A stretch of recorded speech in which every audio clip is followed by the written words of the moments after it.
Igan, may sunog po ngayon sa Cubao, Quezon City. Para sa mga detalye, may unang balita live si James Agustin. James.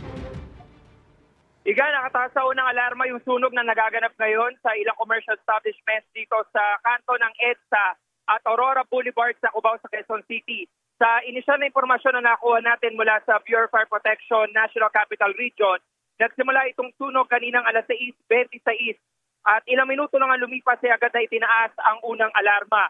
Yung mga commercial establishments na ito ay matatagpuan lamang sa unang palapag ng lumang gusali dito lamang sa may kanto ng EDSA. Makapal na usok po na yun ang gagaling mula dito sa mga establishmento. Kaya yung ilan sa mga bumbero na nakikita natin na rumisponde ay kinakailangan gumamit na ng breathing apparatus. At yung ilang mga commercial establishments pa rito ay nakasarado kaya pilit na binubuksan para mabugahan ng tubig. Abiso sa mga kapuso natin na motorista na daraan dito sa EDSA northbound lane, particular dito sa Tatawid Aurora Boulevard. Isang lane lamang po'y madaraanan dahil dito sinakop na ito nung hilera ng mga fire truck na rumisponde dito sa sunog. Sa ngayon, patuloy na inaapula yung apoy na nanggagaling sa loob mula dito sa ating natatayuan sa labas. Ay kitang-kita natin kung gaano kalaki yung apoy mula doon sa mga commercial establishments sa loob at makapal din yung usok na bumabalot dito sa lugar. Yan muna yung latest mula rito sa Cubao sa Quezon City. Ako po si James Agustin ng GMA Integrated News.